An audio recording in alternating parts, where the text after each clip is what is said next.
So what shall we talk over together?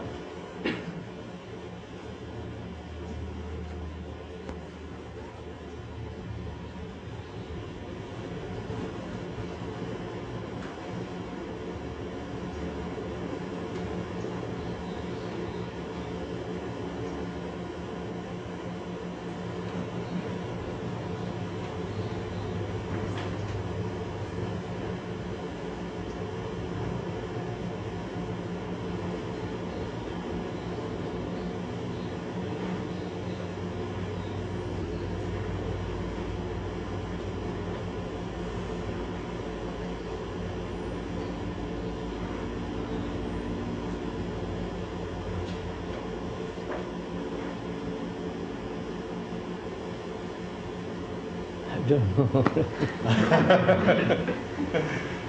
Can we talk about violence?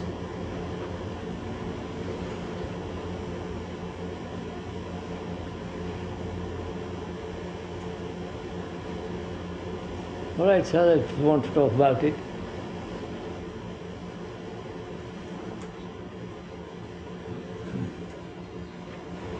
The superficial violence or the deep-rooted violence in man. Oh.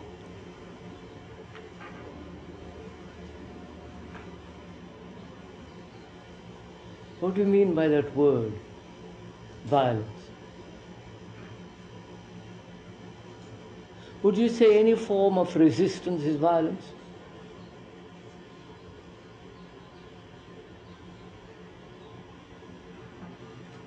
Any form of conformity is a violence?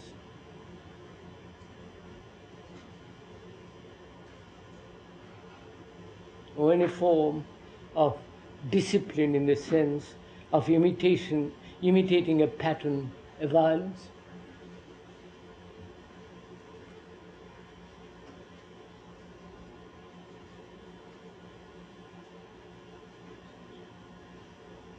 Which means really control. Any form of control is violence. No?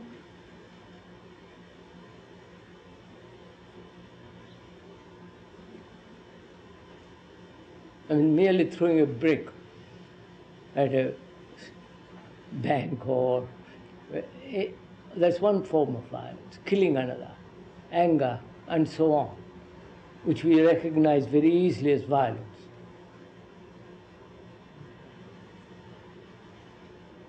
But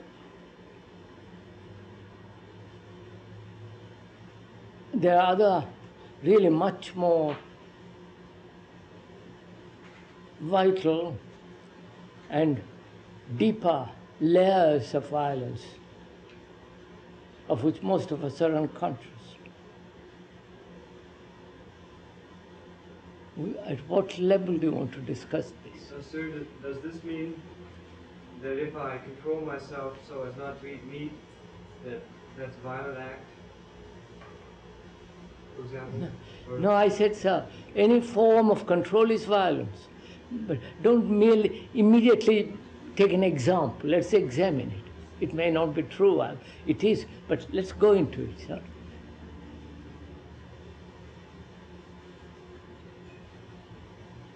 To control or not to control.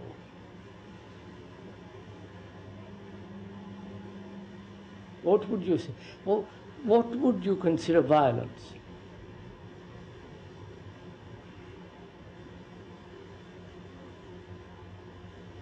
Hate is violence. But these are all very, very superficial forms of violence, aren't they? You look at violence as something that tears you apart, anything that tears you apart. Once you like if you control, something has to control something else, and then there's a division. No, but look at it, sir, that's what our whole culture is based on, that. Controlling. resisting, suppressing, imitating, conforming, adjusting. Would you call all that violence?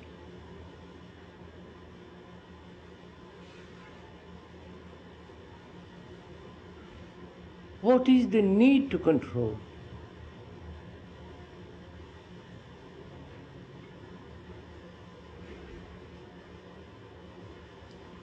I get angry and I say I must control.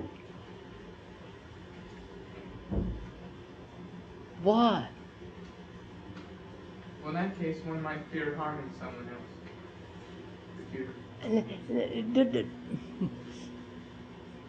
Go into it a little more.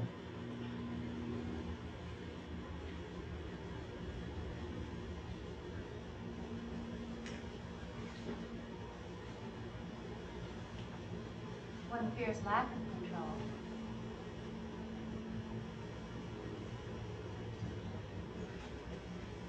You've controlled, haven't you? Would you call that violence? Huh?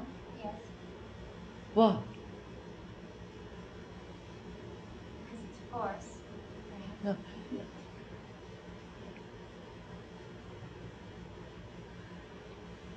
You can feel a pressure when you do that, when you control something. You can feel a tenseness.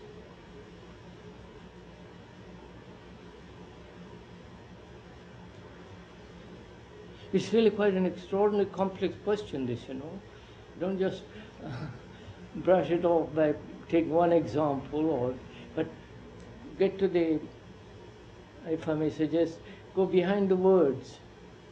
It's destructive. We feel that.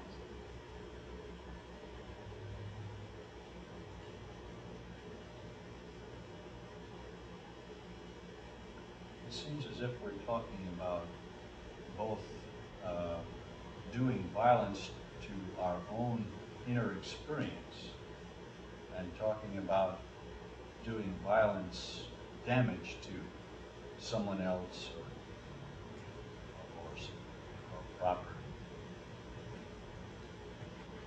I don't think I've ever controlled. Never control? What happened? And then, wait. Oh.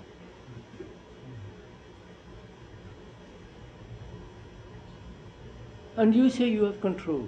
Hmm? Why the two?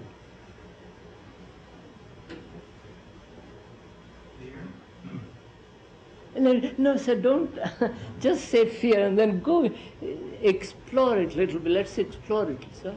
Here is someone says, look, I've lived so many years now and I've really never controlled.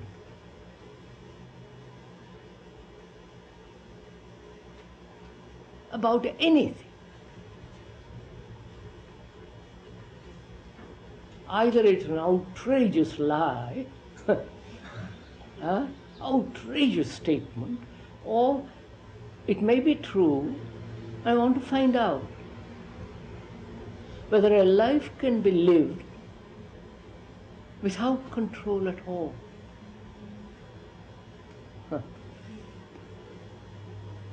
Does that mean that you've never experienced anger? No. The anger is something different. We said, sir, what is violence? Could we talk about violence? At what level are we talking about violence? The physical violence, the reaction,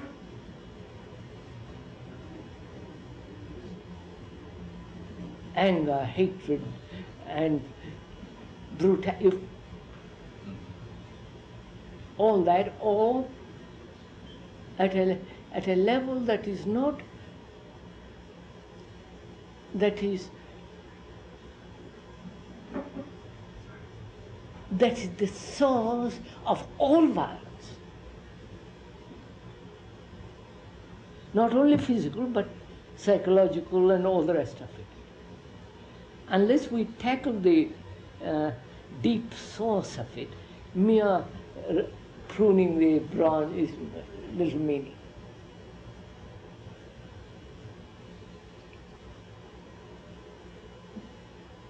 Could we go into this? Would it interest you?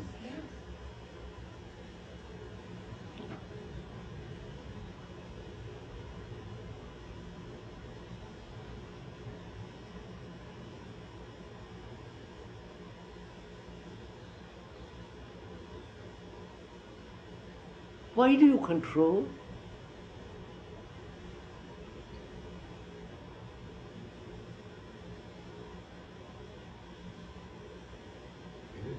There's a threat. Huh?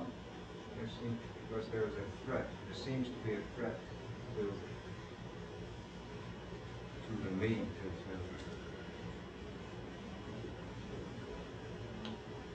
When I want something different from what is,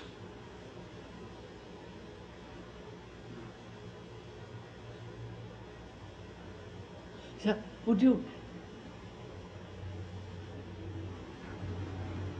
like to find out how to live without control? Would it interest you? Huh? Let's explore it. Let's see. Some like person like here who is sitting here says he is never controlled. It sounds appalling. And what does it mean? What is a life without control? Is that ever possible?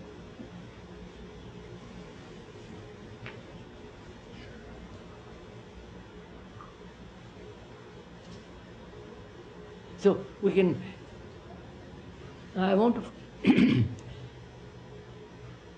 to find out why I control. First, let's begin with that. Why do I control? It's the fear, as gentlemen said, fear of being threatened. Is it fear? Fear, simply fear, a threat to the person.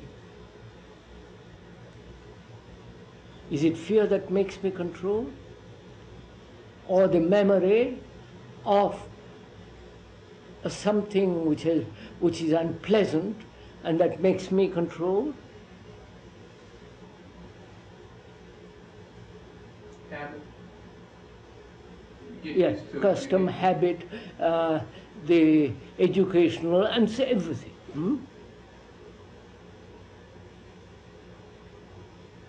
No, look into yourself, sir. What makes you control? Don't verbalize it too quickly. Let's find out what makes one control. You're conscious of yourself as apart from other things.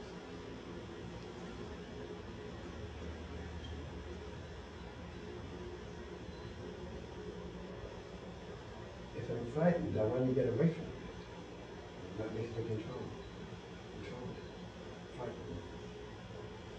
One doesn't seem to control if you're not aware of yourself. If you're not self-conscious, one doesn't control.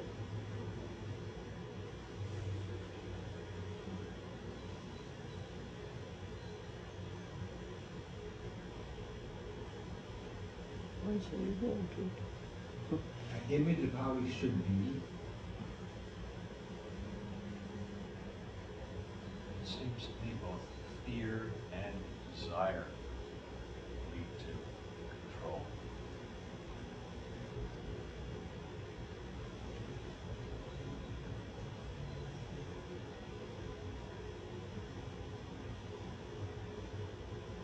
Control means a form of suppression, doesn't it? A form of imitation.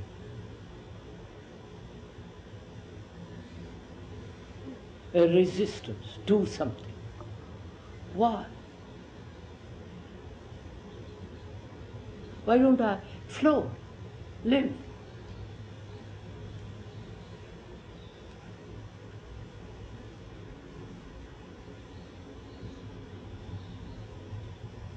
And that's perhaps what the younger generation want. You know, the kind of live. Let everything happen. And is that justified too?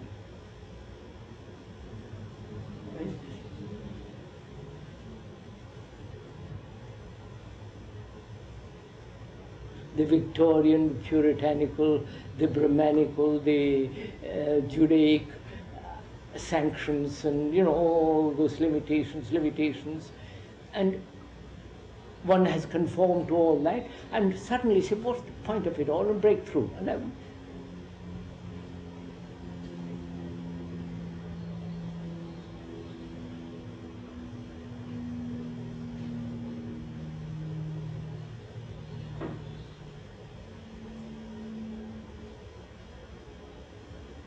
I wish we could discuss this, really go into it very deeply, be worthwhile, because I think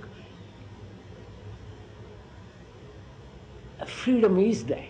Freedom is a sense of complete denial of control.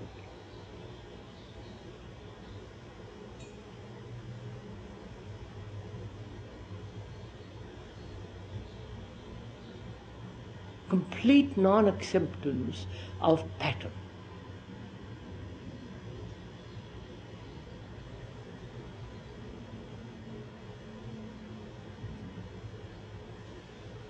Is that possible in life?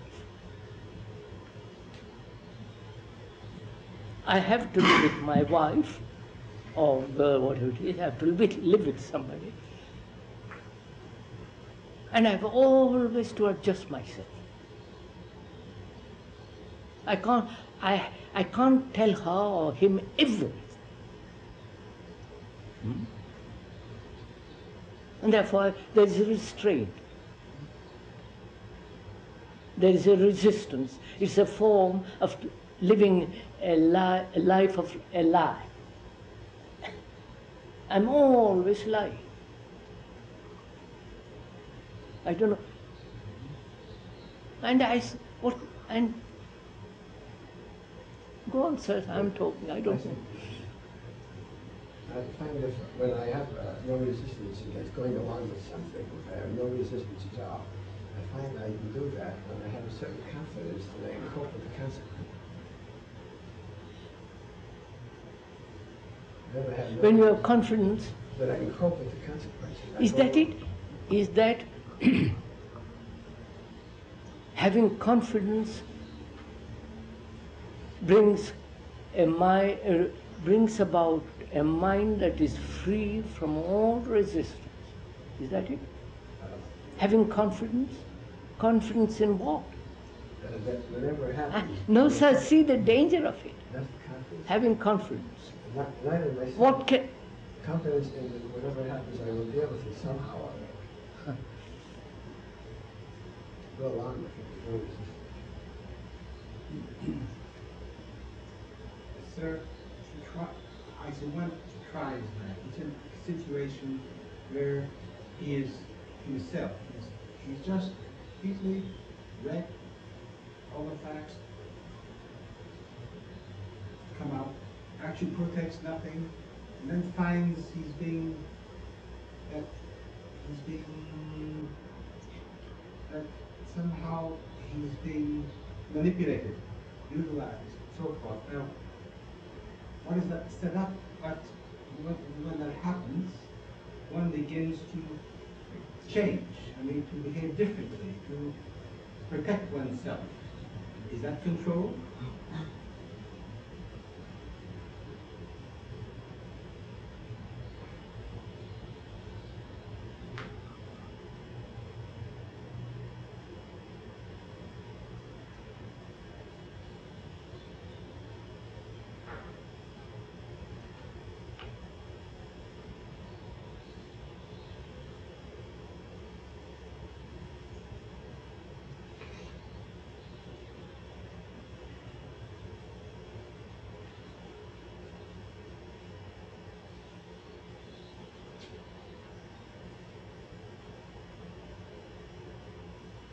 So if you're controlling all the time, where is freedom?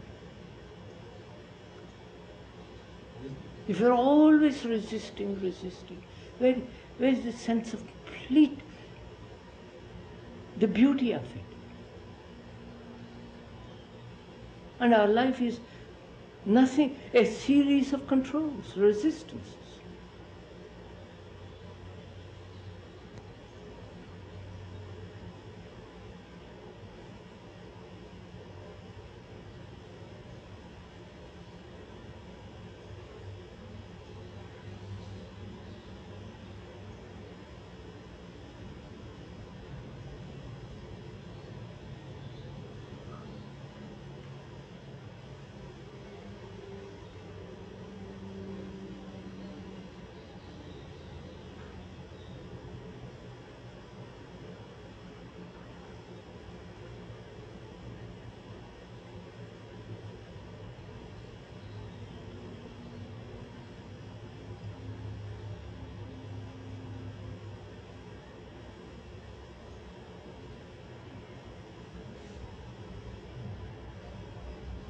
Is this something new?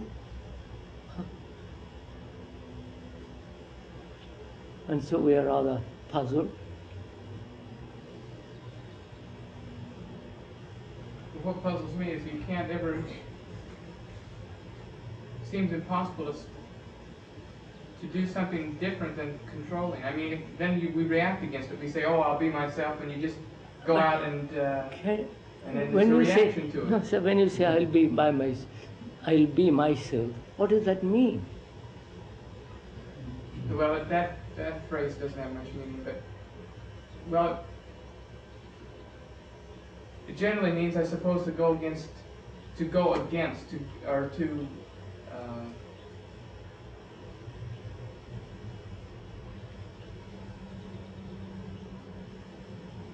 There's a million meanings.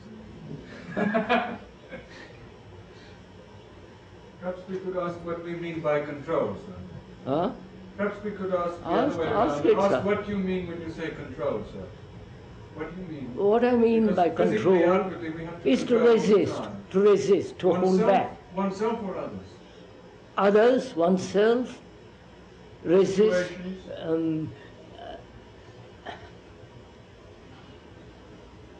hold back, restrain. I want to smoke and I mustn't. I mustn't overeat.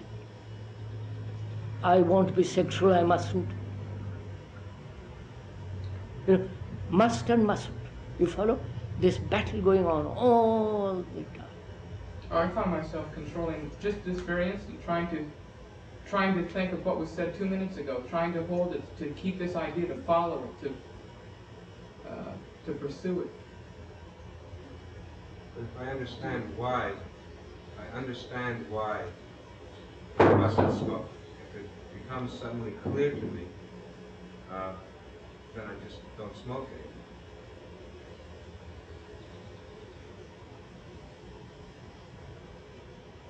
It's the understanding that does away with the resistance.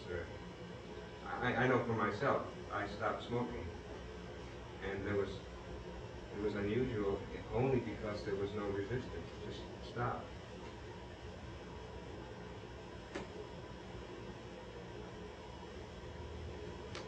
If I didn't control my children, I would lose my job. There's economic.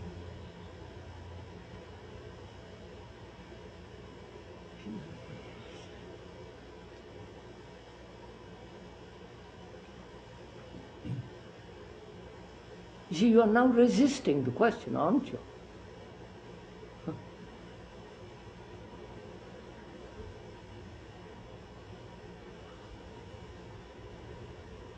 I mean, if someone asks, why do you live this kind of life of constant control? What's the point?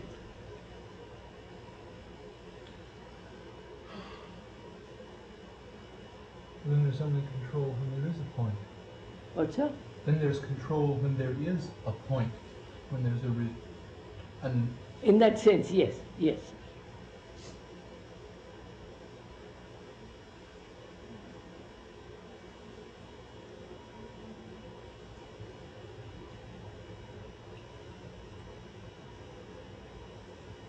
I must control myself and others in order to make them fit the images I have of how life should be, both for myself and so as long as there's images in my head, there's bound to be control. So don't, if I may suggest, don't let's answer the question immediately. See what is implied in it, sir? Control. Why does one controls at all? Fear, the desire for security, facing something which I don't know, when I'm used to live a life of a life always in the know. And I control because I want to be certain, clear. There is no contradiction, conflict, and so on and on and on. Now, perception of all that, the cause of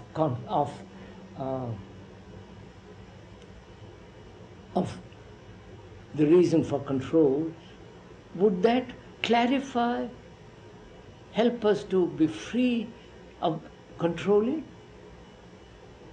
Knowing the cause of control, will that free the mind from controls? Will the analysis of why we control help us to be free from control?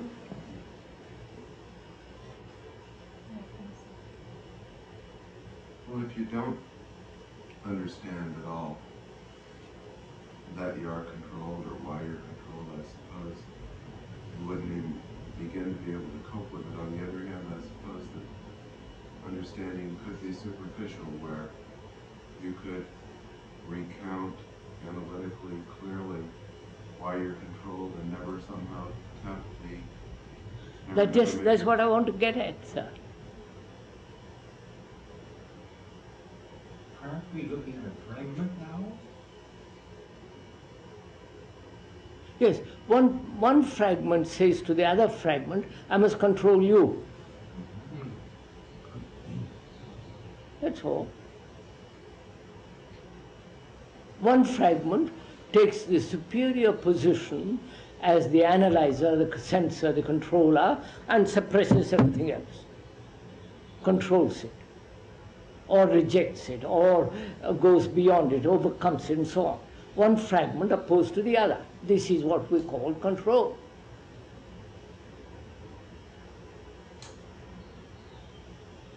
And analyzing is often a means of control. Yes, analyzing is a means of control. That's right.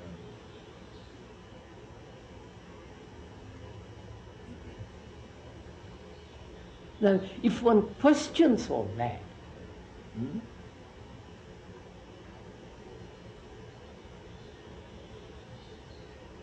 that is to find out a different way of living without this.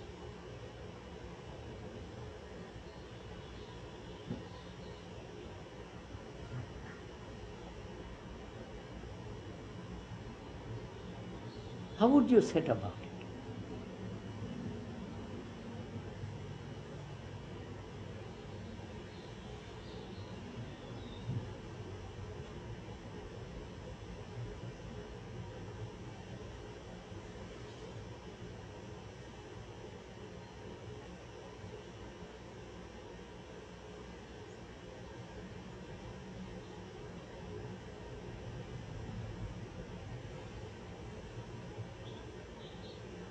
When I think of doing anything about it, it's more control, it seems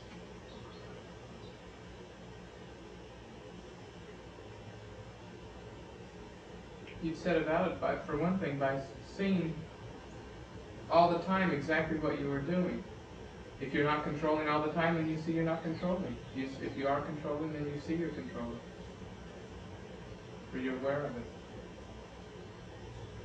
Don't you have to experiment a little and see what your resistance, then you'll see what your resistances are. If you experiment by going along, then you'll see where your blocks are. So would you put it, I want to find out whether I can live in daily life without having any form of control. I want to find out, I want to live it. Not verbally, not just theoretical, but actually I want to live it. Now what am I to do? How do I set about it?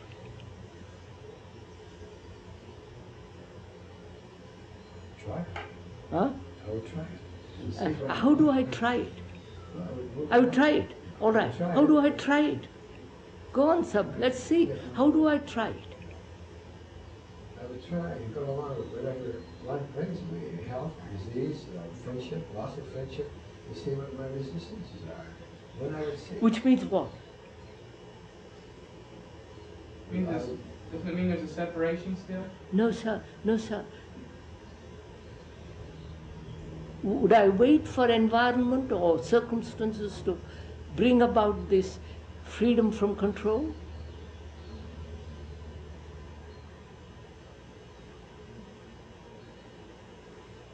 Well, you don't have to wait. There's environment and circumstance right now. No waiting.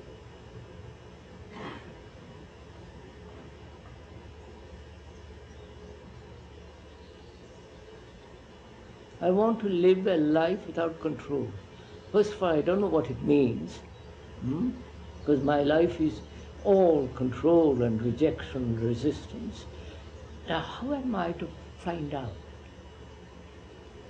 How am I to move, experiment?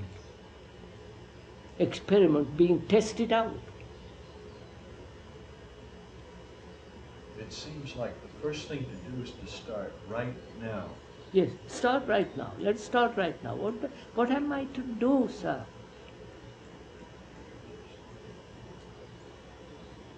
How am I to find the key to this, the movement of this? You follow what I mean? What am I to do?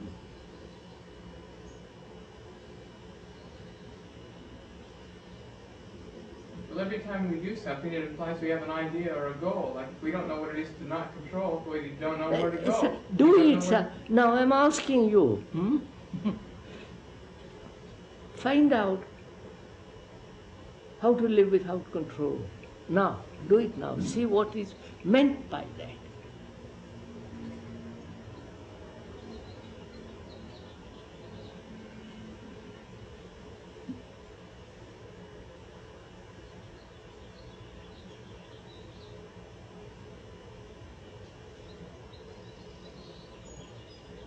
Never to have contradiction, which means control. Right? I want smoke, I don't want smoke. That's a very small affair, but I mean, push that right through. That's our way of thinking. I want to go, I don't want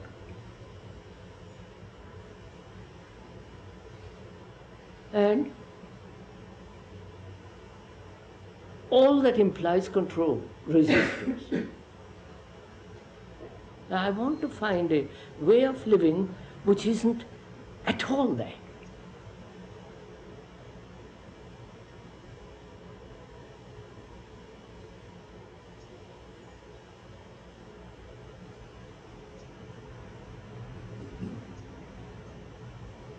Because I see a life of that kind will inevitably stop freedom,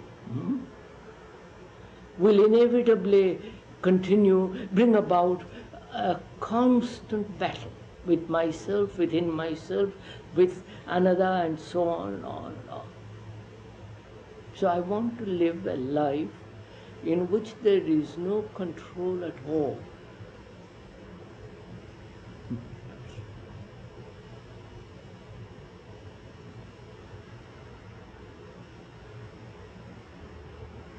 And would I do then anything I wanted?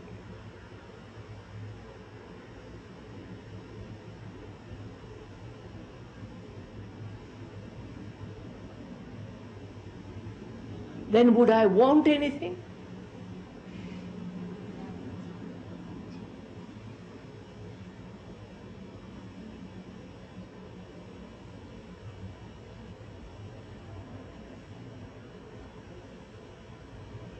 Which means dependence on somebody.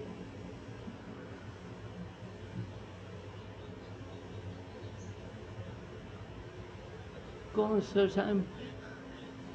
push it, let's do it together.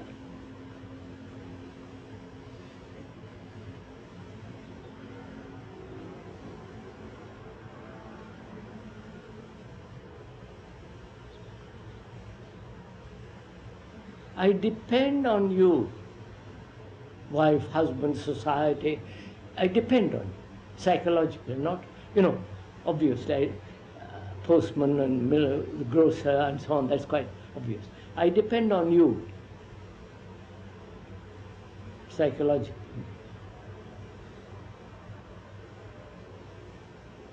And being dependent, there is a sense of insecurity. That sense of insecurity, I want to ward off, resist, and my dependence grows deeper more and more and more, and therefore my control of myself more and more and more. So I'm stuck there. So what shall I do?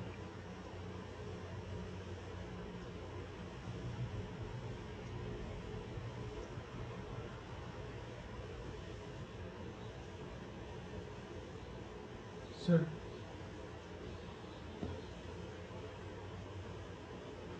to ask, maybe not as a question, but to ask,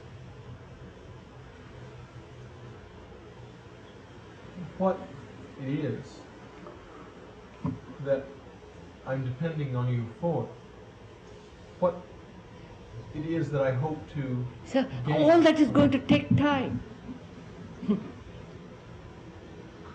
That'll take me many days. I don't want many days.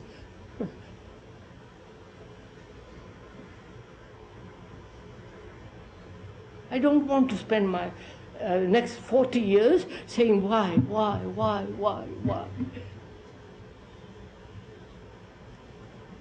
Because that's such an awful waste of time. Whole analysis is a waste of time. Sorry, forgive me.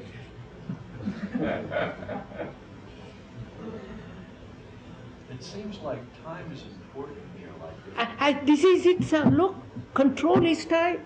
Yeah. It's like, it seems like it's focused on future time. There it is, sir. Do watch it. Do watch it. In a certain sense, we really have what we need right now for living. In a certain sense. No, I don't know. Don't assume anything, sir. Well, what else do I need than what I have right now? I want, I mean, for me, for myself, I want to end control. You follow?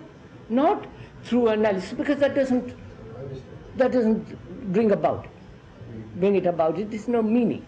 So I say, what am I to do now to be free of control altogether?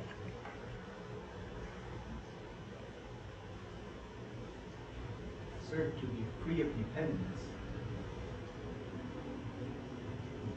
That's only one part of it, sir, isn't it?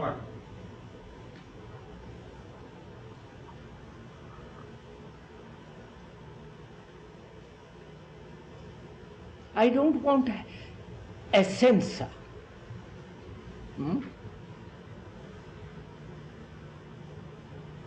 Me, the censor, was always watching, operating. Do this, don't do that. Justifying, condemning, suppressing, controlling. You follow? I want to kill that animal. Kill, you understand? Get rid of him, put him down the sewer, whatever you like. Sounds very violent. What, sir? Sounds very violent. It does, but it's quite like that. May I suggest that, something that goes through my mind, that perhaps freedom might involve not only freedom from dependence, but also freedom to depend, to be dependent. That is, so often people feeling unfree are afraid to love someone as a lover or as a friend, because in loving them, they get entangled, they get frightened, they get jealous, so they say, please, I won't. That's another form of resistance.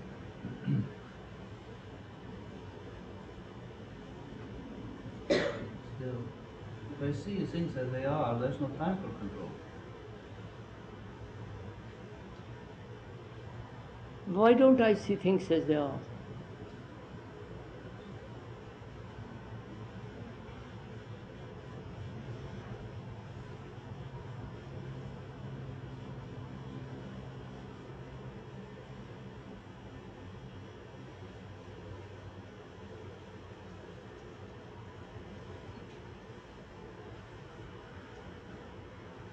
It seems like that happens when I get caught up in how I want things to be. then I lose touch with what they are.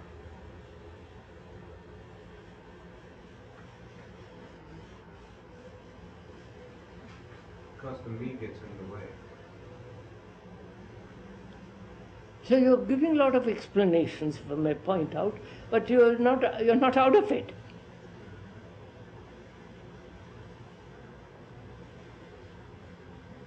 You're giving me, to a hungry man, description of what food is. No, give me food, not description.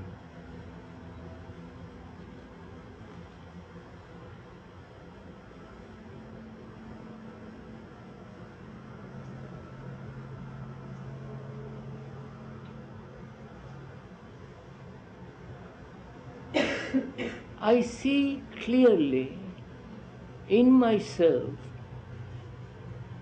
the sensor operating.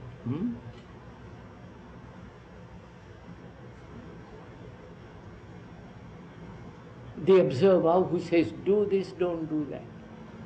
Control. No. I can go on like that for the rest of my life, knowing what the sensor is, the past, the sensor wanting me secure, respectable or non-respectable, and so on, so on, so on. Now, I really want to find out a way of living in which the sensor doesn't operate at all, and yet have complete order.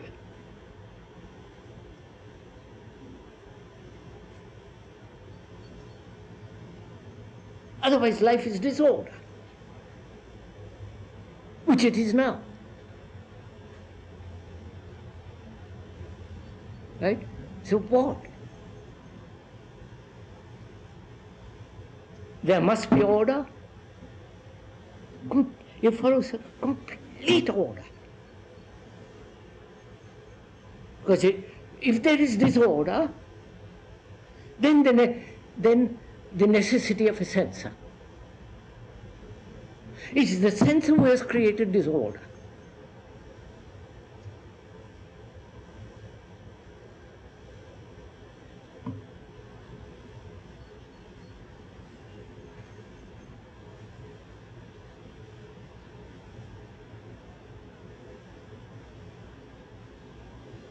So what?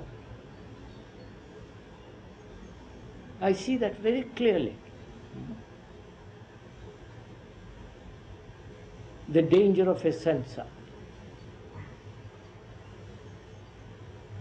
And also I see the danger that without the sensor, there might be total disorder, doing anything one wants.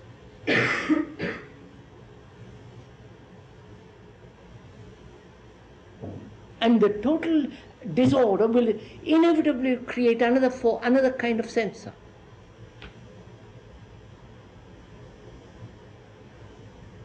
So I'm back again.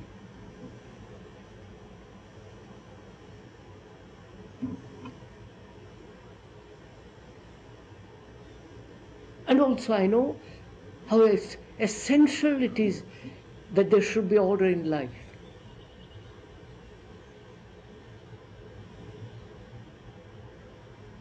I mean order in the sense, not a blueprint, imitation, conformity, if to a pattern, all that's all silly. So these are the things involved.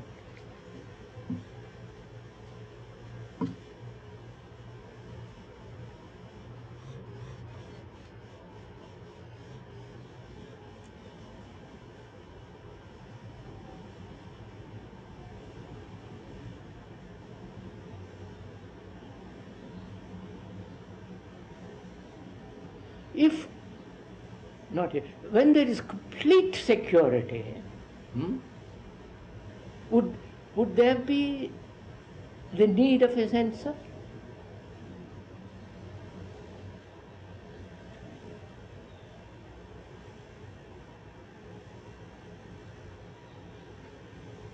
I'm not sure I understand complete security. My question. Complete complete security? What is complete security?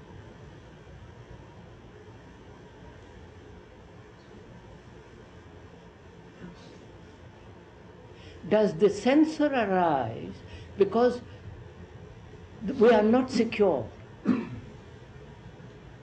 Psychologically, physically, everywhere, we are not sane, let's put it that way.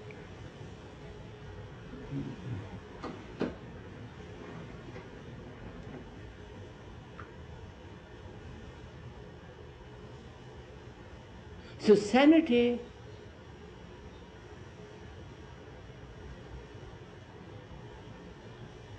means total security. Does it? I'm asking. I say yes. Sanity means total security, psychologically. Are you saying that? You asking me? I'm saying. It's contrary to many things you said about security in the past. I look, say yes, I'm still saying the same thing. What do you mean total security? What do I mean by total security? Is there such a thing? Huh? Is there such a thing? I'm going to find out. Because the moment I'm completely sane, there is no control.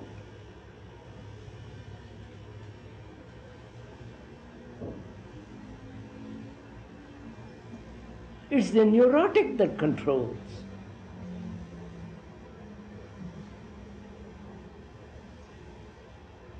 Let's go into it. Security.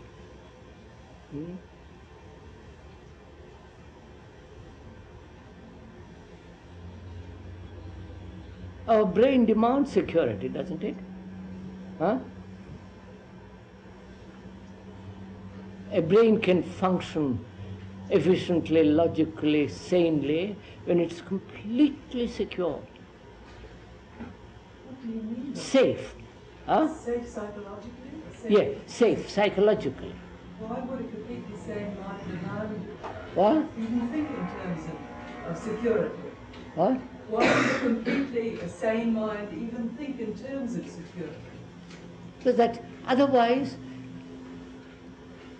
insecurity, being insecure, brings all these problems. Well, isn't there security in a belief? Can the mind be psychologically Look what happens.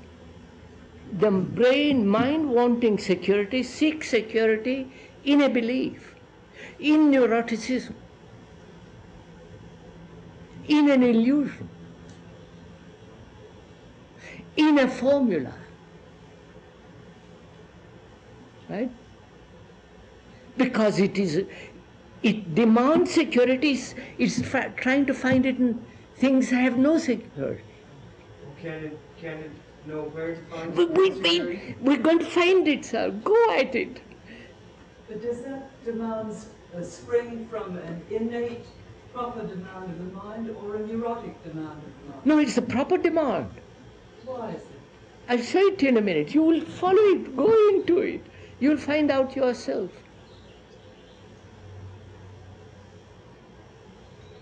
Would you say that a total security would come from a complete lack of concern? A total inner security would come from a total lack of concern about security in relation to the outside world? No, sir. No, sir. Just look. Why do I seek security in a belief? In an opinion? Look, I do it, don't I? So it indicates the mind wanting security at any price. It seeks security in neurotic states.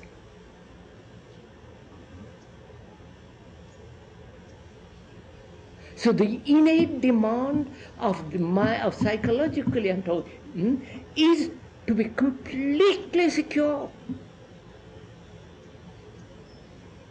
Sir.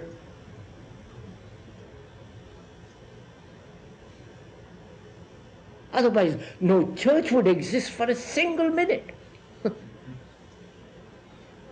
Or the nationality, nor the class, nor the system, nor the belief, none of that would exist. If the brain mind didn't seek all the time security. See, in relationship, therefore it depends, and in that dependence, though there is pain, there is jealousy, there is anxiety, fear, apprehension, guilt, yet it tries to find in that security. Right, sir? Isn't So, that the cause of insecurity? What? The seeking for security itself is a cause of this. but therefore, I'm saying the mind demands security. That means it's insecure. No, no, don't go to the opposite. We'll come to that. So how can you provide complete security? Otherwise, all these acts are neurotic acts. I still don't see that it's necessary to provide complete security. Because the mind demands a lot of things. No, mind demands a lot of silly things. But this is a basic thing. Sure. Because well, one thing, if you're insecure at the root, then your mind is always at two places at once. It's seeing something, and it's also trying to resolve that insecurity.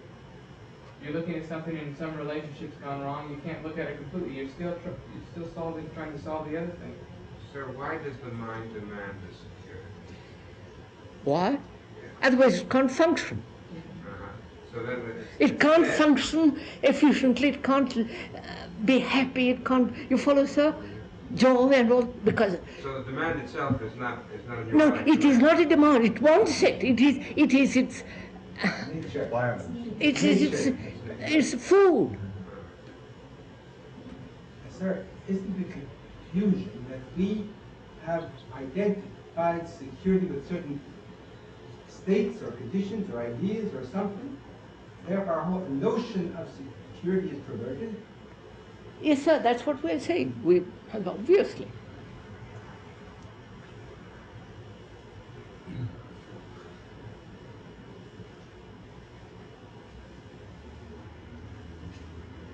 So if you are not secure physically, where you are going to get your next meal, where you are not going to, you will be spending all the time searching for it. So you must have physical security, right? So mind also said, please give me security. I must have it to function. And therefore we go off into all kinds of illusory securities.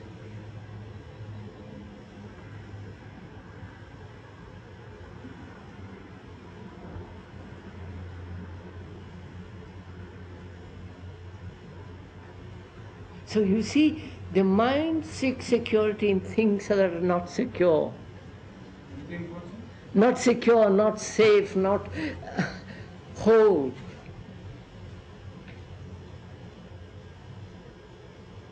Can the mind have security if you don't have physical security? No, sir. No, sir.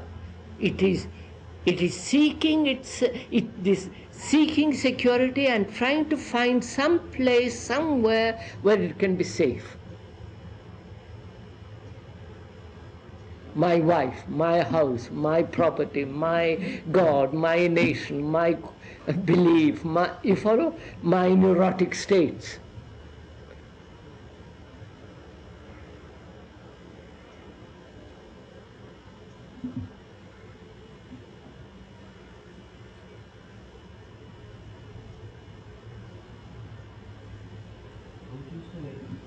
Security you're talking about is total freedom? Yes, sir, in a certain sense, yes.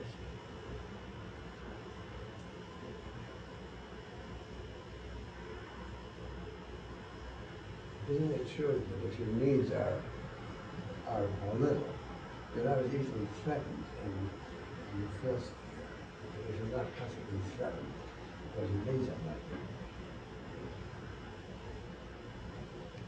So it means, doesn't it, really, we live in a world of uncertainty. I'm uncertain of my wife, my job, my gods, my values. Everything is changing. Either accept complete change, movement, and that very movement is security.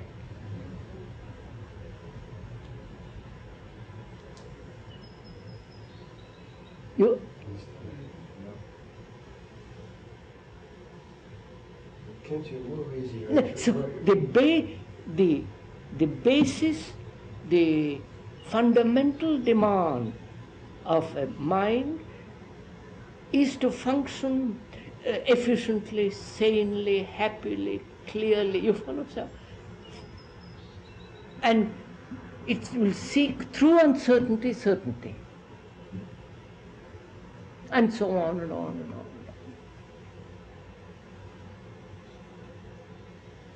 Does that mean feeling the certainty right within the uncertainty? So when you say life is completely uncertain, that gives you a certain security. Yeah. Yeah.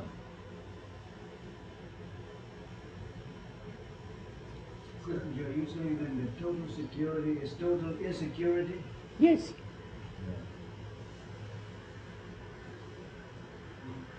Knowing there is no security is the approach? Is security. Sir, and what we all hear, I wonder, not hearing questions. Are there many like that, I wonder? So once you get nearer, I don't know. Could the lights be changed or something, set up or no? There's seats over here. May I then? Yes, sir, yes, sir. My wife, I sit next to her.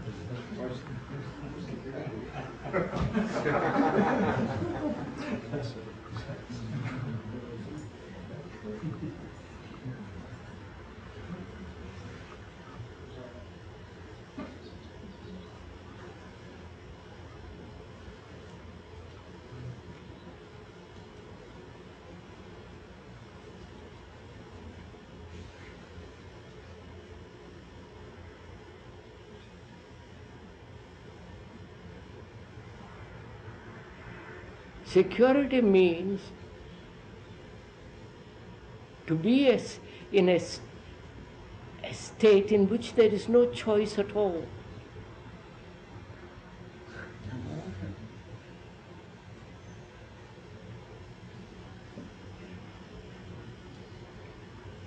Because choice is the control that you were talking Of course, choice is the devil.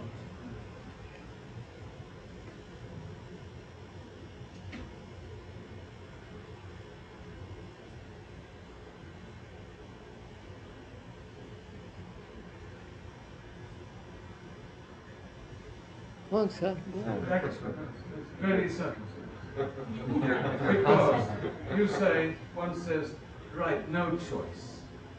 Then one says, I mean no choice in order to be psychologically secure. Where are you going to draw that thin line between the choice of, for instance, the people whom one will see and the people whom one won't see, the choice of the place where one will be and where one will not be, and the choice of security? These things seem to overlap. Look, no, does this operate that way? Do you think in those terms of choice and not choice? No, then why do you introduce it?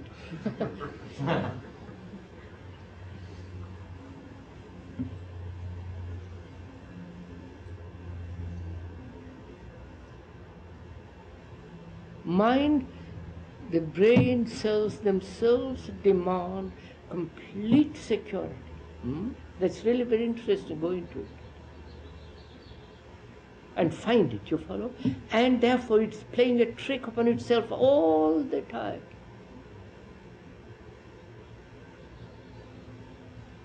One generation it believes in God, next generation it doesn't believe in God. One finds for God the substitute of the state.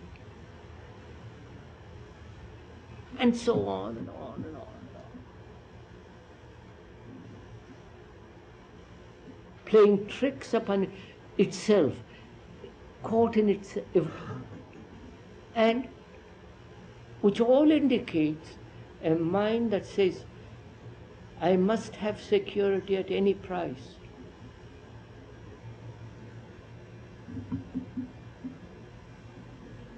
Otherwise I can't function.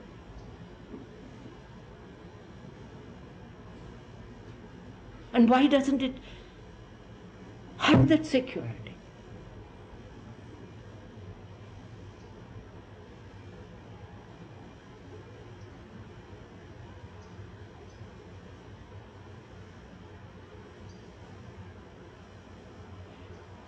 Will it have that security if it sees belief,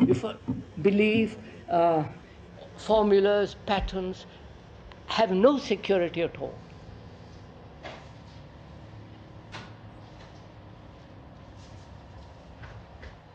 Which means not depending on psychologically on anything.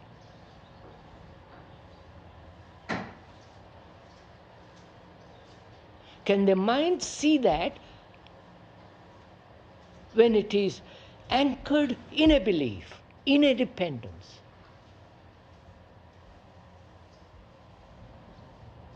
I don't know if you're following what I'm saying. Huh? I depend on my wife psychologically. I can see why I depend on her, because that needn't explain, it's fairly simple. Now, a mind that is so dependent, will it see the danger of that dependence and see the total insecurity of that dependence? And the very seeing of it is the denying of it. Can the mind do that? Being caught in the trap, to see it is a trap and break. Not just that dependence, but all dependence. One will take them. Then there might be 25 others. I don't think there will be 25 others. If we... The job, the children, the bank balance. No, sir. No. The neighbors.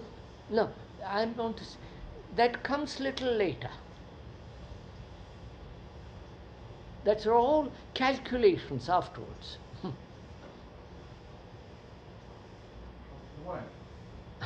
No, not of the wife. But I'm saying, once I see very clearly the nature and the structure of dependence in which the mind has taken security and sees the danger of it, sees in that there is no security at all, and therefore is free from dependence and therefore secure, in the sense we are talking about, then it will say, what shall I do with my wife? Then follows the action. But before that, we want to know what will happen in action. I don't know.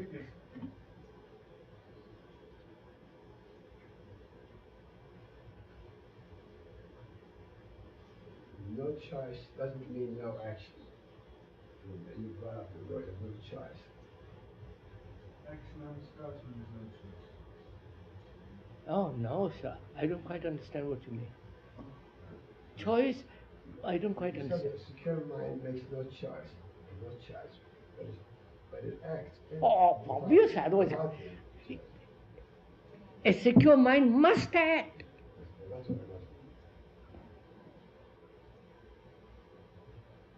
But the action is not then a means of its own self-destruction, which it is now. I'm trying to understand the no choice. Now, I came here today. I wanted to be here. And you may say, I won't do this, I won't do that. Because you wanted to be here, you said, I won't do this, I won't do that, I won't. Well, there wasn't even a question of not coming. Therefore? What's the So it seems like, you know, thinking-wise, there wasn't a choice, but somehow, like, my organism chose. Like, all of me chose to be here, rather than to be someplace else. Did you choose between this and that? Well, choice implies this or that. No thinking-wise, but there are many alternatives, many other places I could be. But not for me, you know.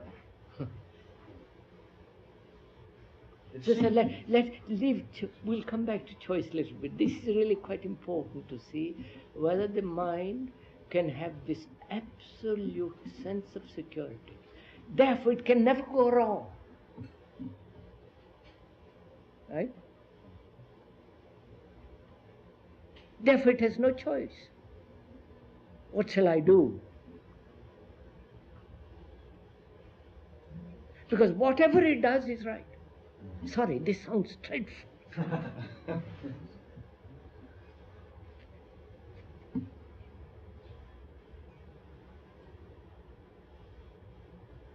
It's the neurotic mind that is always afraid of action.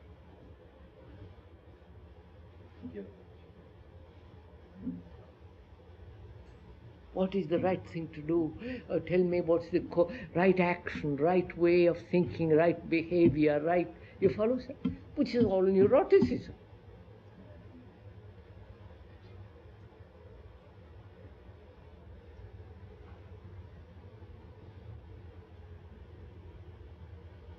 So can we go, let's go on. Shall we go on with this? Go on, sir.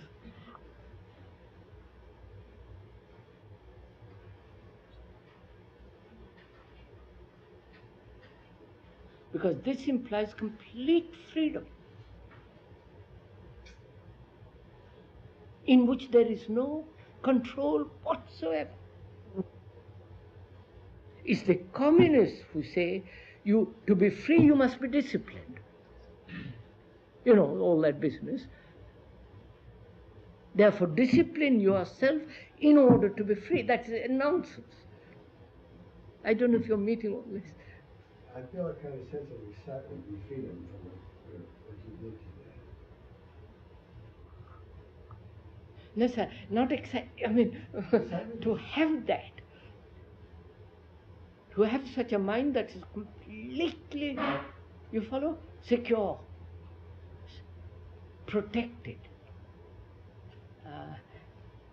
safe, sane, healthy, whole, all these words.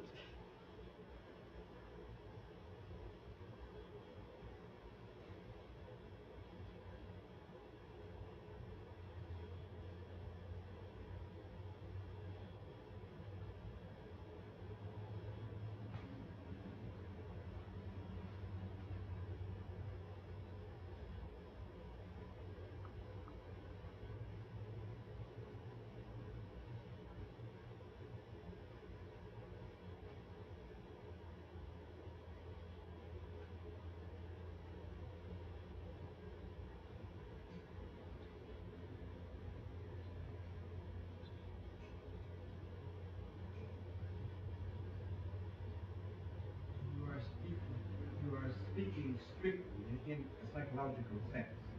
You're not speaking in any physical sense where there may be a really strange city in a certain neighborhood where it isn't very safe to go and you may decide not to go.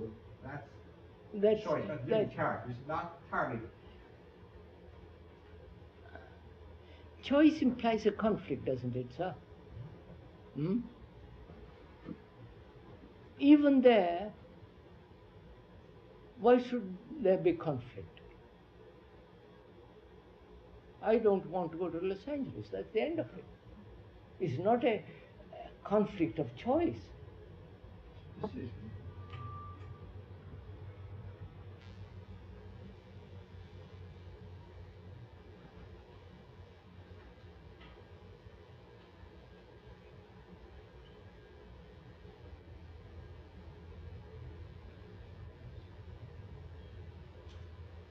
I mean, this whole idea of freedom to choose, you know,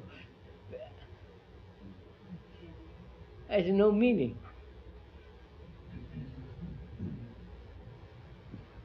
So let's pursue this. Please go into it. Let's see.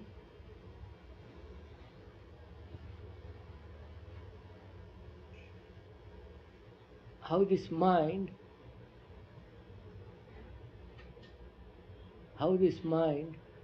can be so completely secure, in the sense we are using, not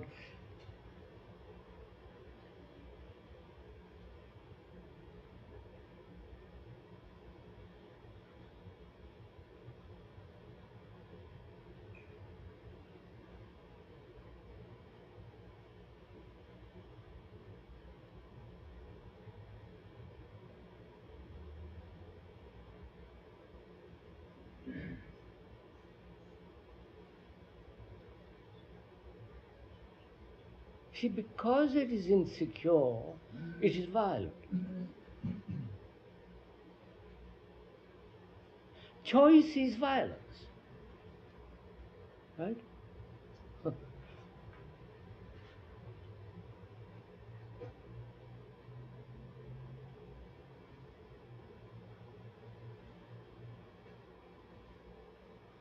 course, none of this can be accepted in the world, but I mean, this is the truth.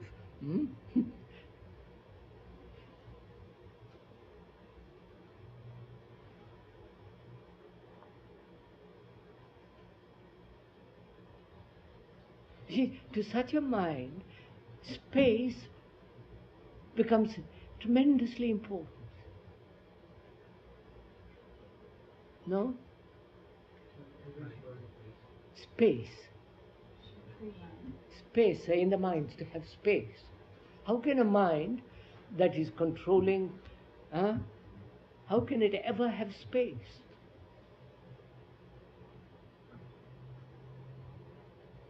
And therefore it's non-creative. I don't want to go into all this. But it's not free.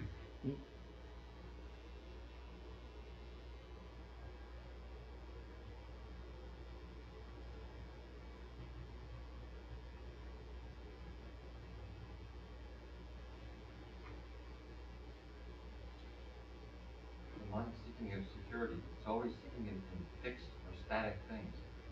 And when it stops seeking it, it sort of goes free flowing. That's just it, sir. Is there security per se in itself, or security in things?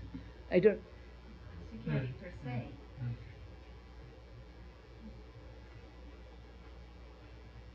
If there is security in something, then I depend on that, you know?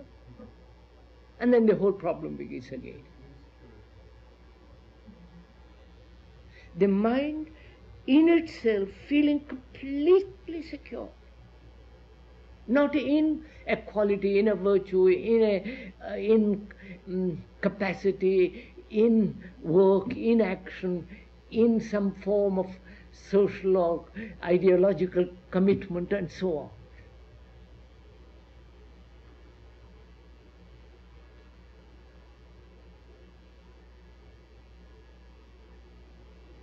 I don't know.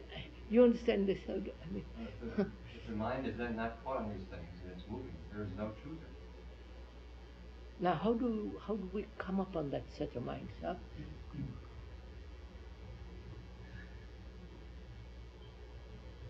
Because unless this actually takes place, in your discussion about it is no bad.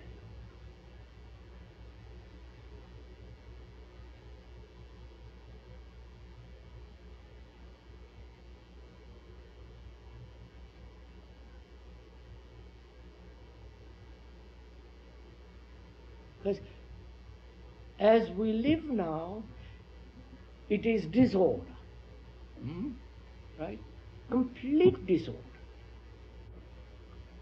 And the student, young generation throwing bricks, spitting on some people and all the rest of it, is the demand for order.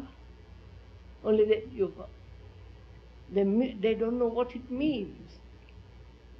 And we are saying here that order is its center.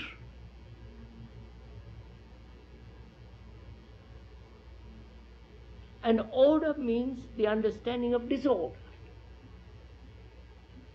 The disorder is this finding security in things that will inevitably bring about disorder.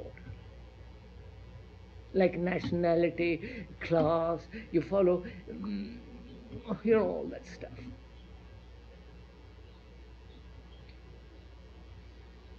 So now after explaining this, can the mind say now, look at this entirely and reject it totally? Not reject it as a choice, but say that's silly, finished. Isn't seeing it enough as the idea of rejecting it? Is that necessary? I was just wondering if that, if you see that. Seeing is, if you see it false, you're finished. I was wondering why the extra thing of rejecting it comes into the discussion. I'm only using that as just reject, put it away, throw it out. It doesn't exist anymore.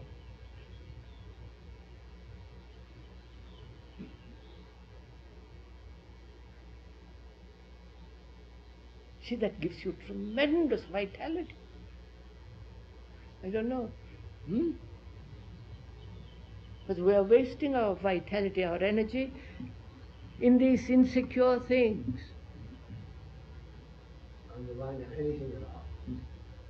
And therefore we have no energy for this.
If one accepts insecurity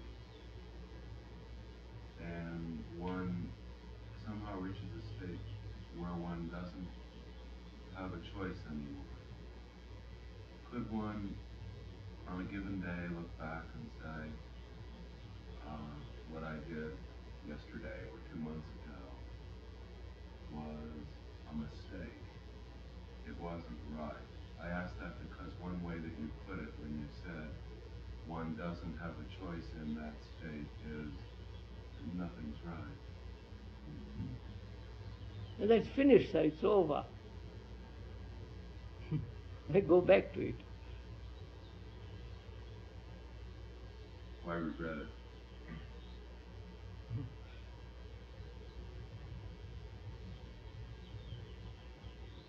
So this really extraordinarily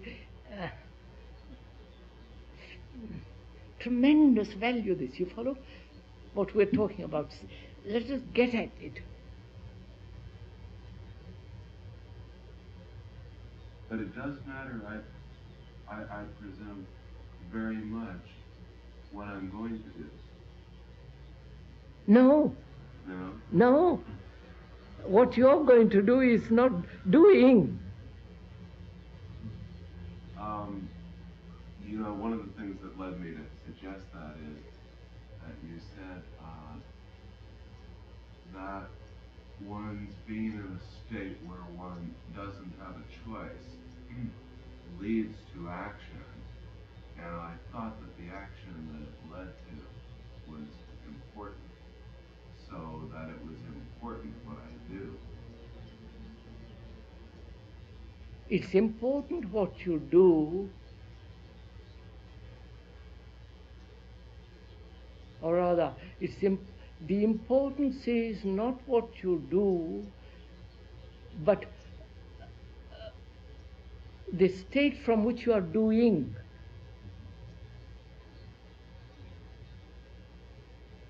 I don't know if I'm...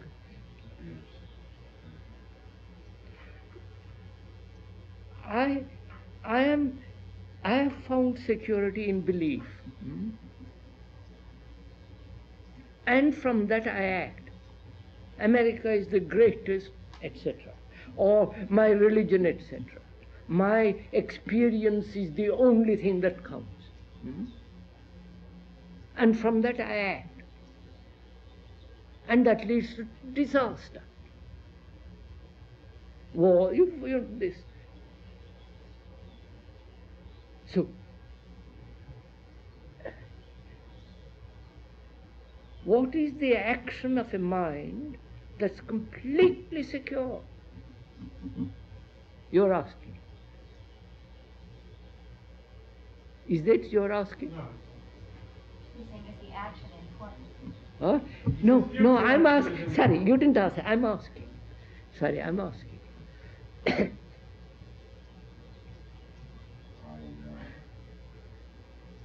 take it from what you said that an answer might at least partly consist in saying that an action of one who's completely secure it won't too much matter what constitutes the action or what the consequences are, but no, the action then, sir,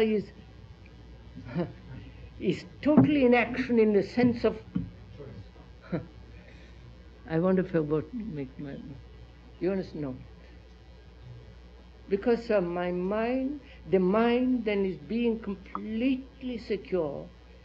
Whatever it does is action. Right? And therefore that action is not born out of the sensor.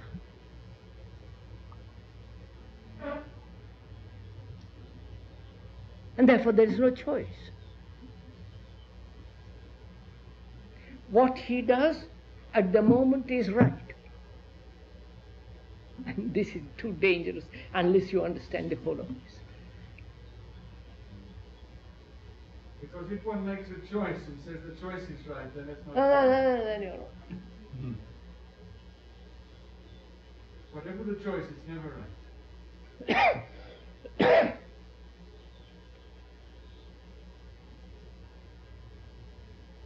I mean, the whole religious idea, both in Asia and in Europe, and here naturally, is control, discipline, and eventually there you'll sit next to God. You know the whole thing of it. And we are saying, aren't we, that that's a form of neuroticism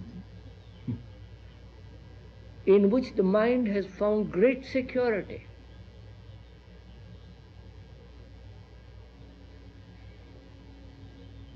It is living in an illusion which gives to it a form of security, but we see it as an illusion.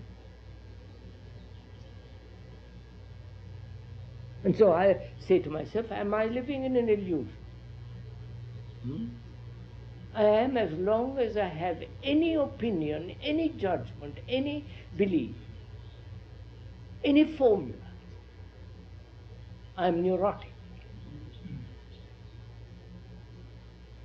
Even if I depend on my own experience, I'm neurotic.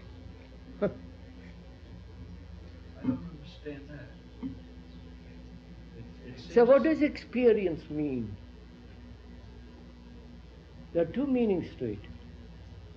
Experience means to test, experiment and test. Experience also means to observe, and in the observation of the event or the thing that is taking place, learning from it is experience. Now, here someone is saying the mind needs complete security. And by observing the what is the fact, the evidence, the event, it has learnt a great deal. And experience is putting what it has learnt into test. All that implies experience, doesn't it?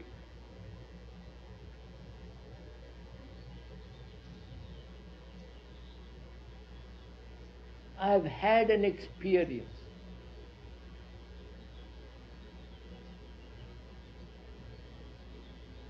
Which has left some knowledge. And according to that knowledge, I'm going to act. Which is putting that knowledge to test. Which means I am acting according to something that's past dead. And therefore I'm seeking security in the past. Which is knowledge. And look, sir, I am seeking, mind is seeking security in knowledge. And knowledge is the past.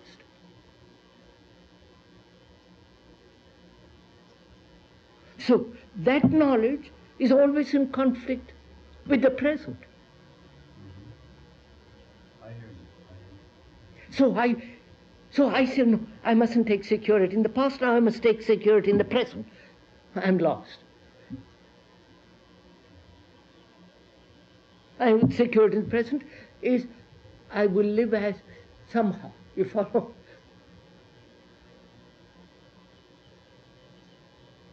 It seems as if what you're talking about is trusting the continuous flow of experience. Not trust. I wouldn't, I wouldn't use those words. Trust. Who is there to trust? Trust in what?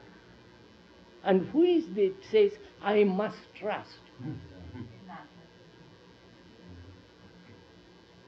Trust is expectation. And no, this is really quite extraordinary if you go into this, you see.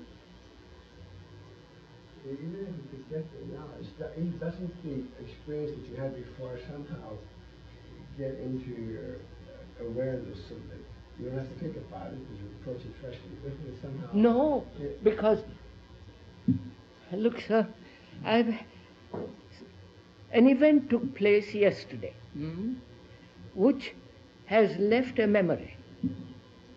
That memory is my knowledge of that event. And that knowledge, according to that knowledge, I'm going to act.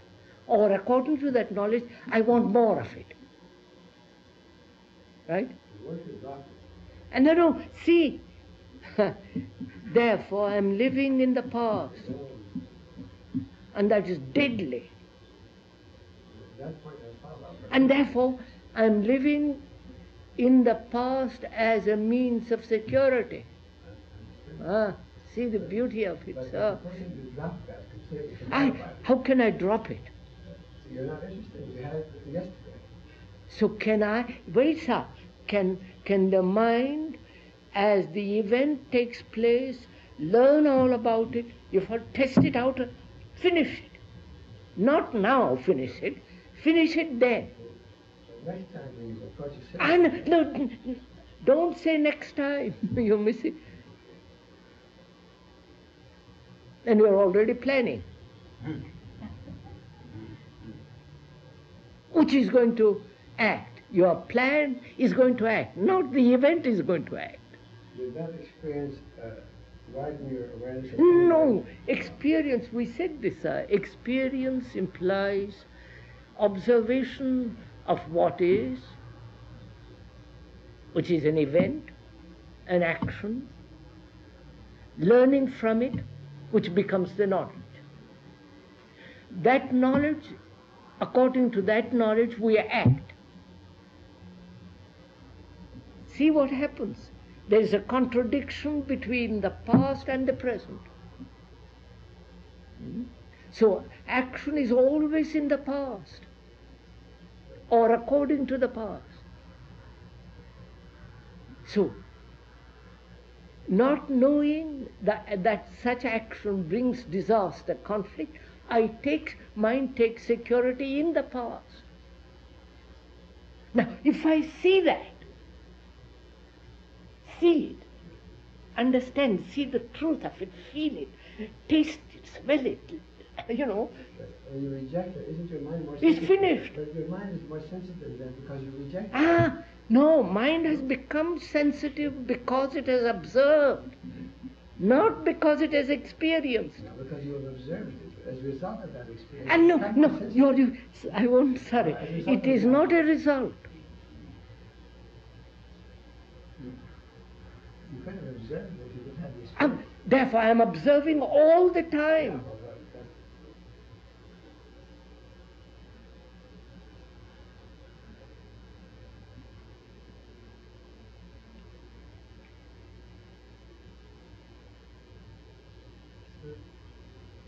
Sir, in that observation, are we not getting the confirmation again and again that the whole idea of security is illusion?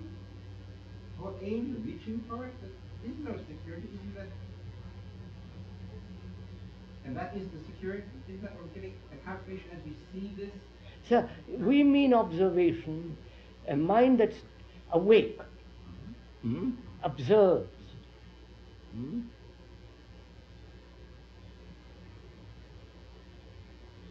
And in that there is no say, observation is not say.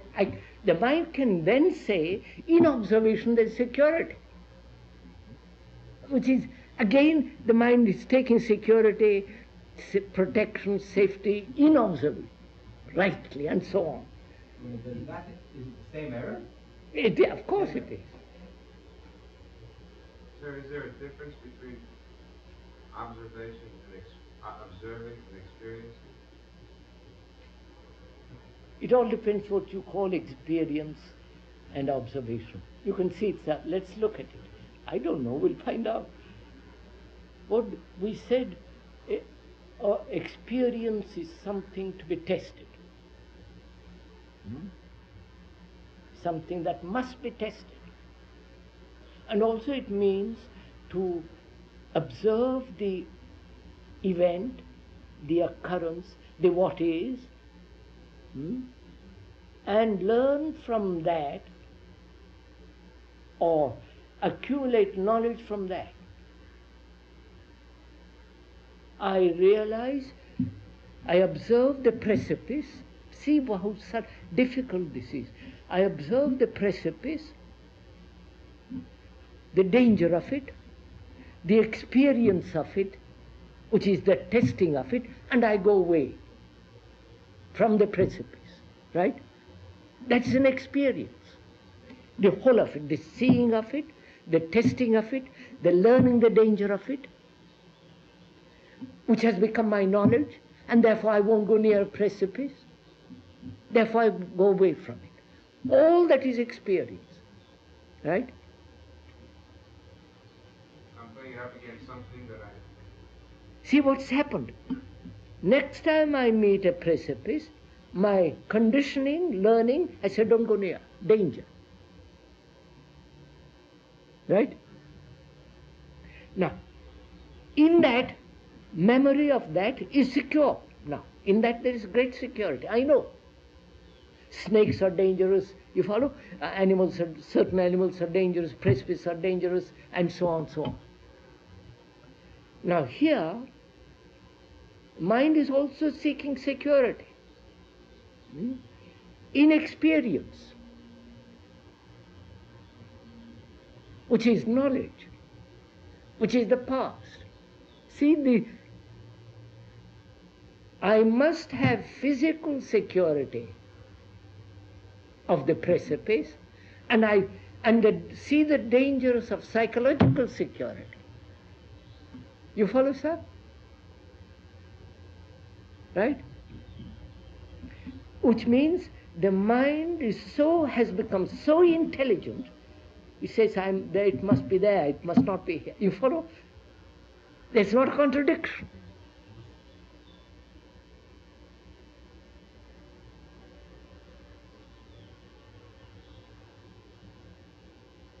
That sounds as though it must be very important, and I didn't understand it. Could you try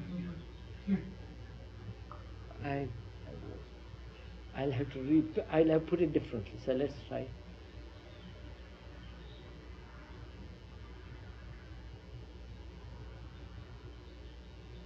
So what is intelligence? Let's approach it differently, that's all. What is intelligence? I'm asking, what is intelligence? Is it knowledge? No, I would... Is it refinement of knowledge? The more knowledge, you follow? Or is it a capacity? No, wait, don't agree. We'll go into it, just explore it. Is it a capacity? Is it something that you accumulate? Is it something that is cultured? Bit by bit, bit by bit. If culture grows. Or is it a state of mind, a quality of mind that is sensitive to danger, or to every form of danger? Right? Not only physical danger, eating some food which disagrees with you and you keep on eating, which is lack of intelligence. And then taking a pill after in order to get rid of that pain, but you follow, keeping that's total lack of intelligence. Seeing the danger of a precipice, that is intelligence. The danger of it. Now, the danger of a belief is intelligence. Right? Seeing the danger of it. So, intelligence says, I must have security. There is danger here, and also there is danger there. Right? So, intelligence is watching. And intelligence observes. In the observation, it experiences. And we mean by experience what we said just now, which is to test it in action. Which is to observe an event or actually what's going on, and see what's going on, and not let it accumulate as knowledge, and therefore in that knowledge take security and act from that knowledge. I mean, a man who acts from that knowledge is not balanced. A man who lives in the past and acts in the present with the past is unbalanced. I don't know if you... I see in that too, there's no choice. I haven't seen that before, but there's no choice when, like, what I was trying to understand is like the two experiences, the experience of the precipice and the experience of psychological memory and pleasure and all that. Which is a danger. Here it's just action. You just don't do this and you do something else, but there's not a choice No, in it. no. Have I made sense? Yeah.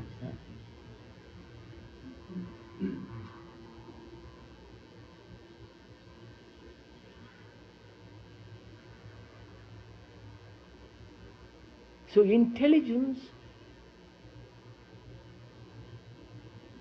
is the highest form of sensitivity, and that is complete.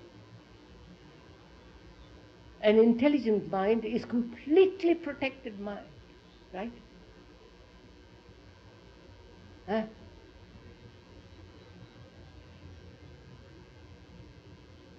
Right, sir? Huh.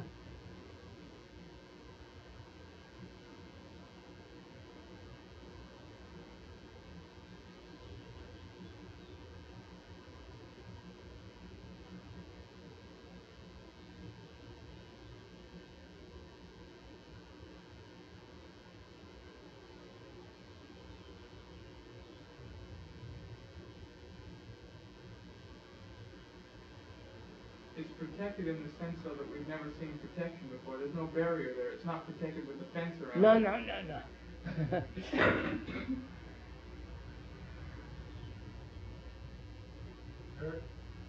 In summing this security perception, could this in summing of it up to see the fact that there is no security? So either you see the fact with the past, or you see the fact as it is now.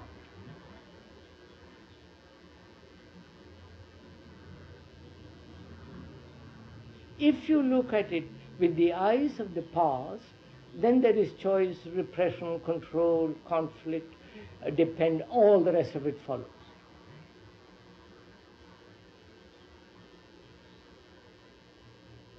To see that one is angry, that there is anger, see how complex that is too. To see it without the word, because the word is of the past. To name that feeling as anger is the conditioned response of the past. So to look at it non-verbally, try it, do it, you will see what extraordinary intelligence, which is its own discipline, involved in that one little thing.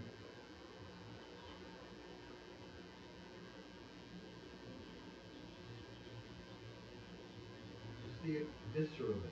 Huh? You see it viscerally.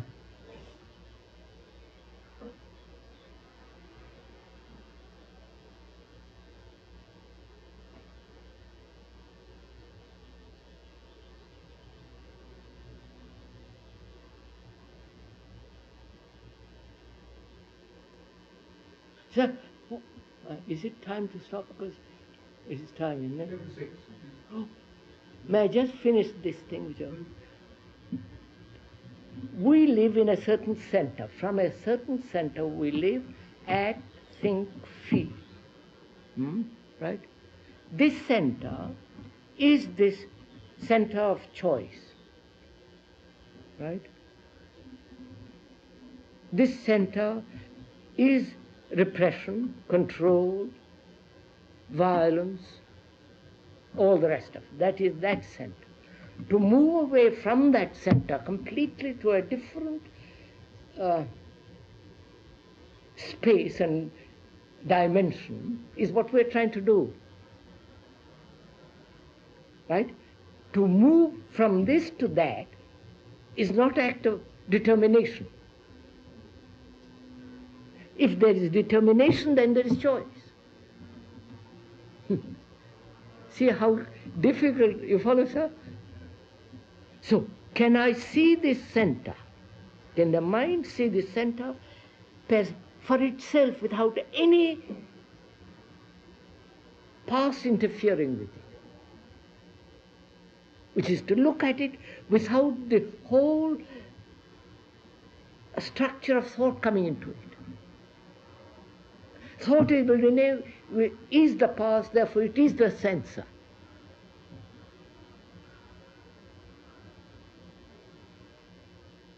If the mind sees that, you're already...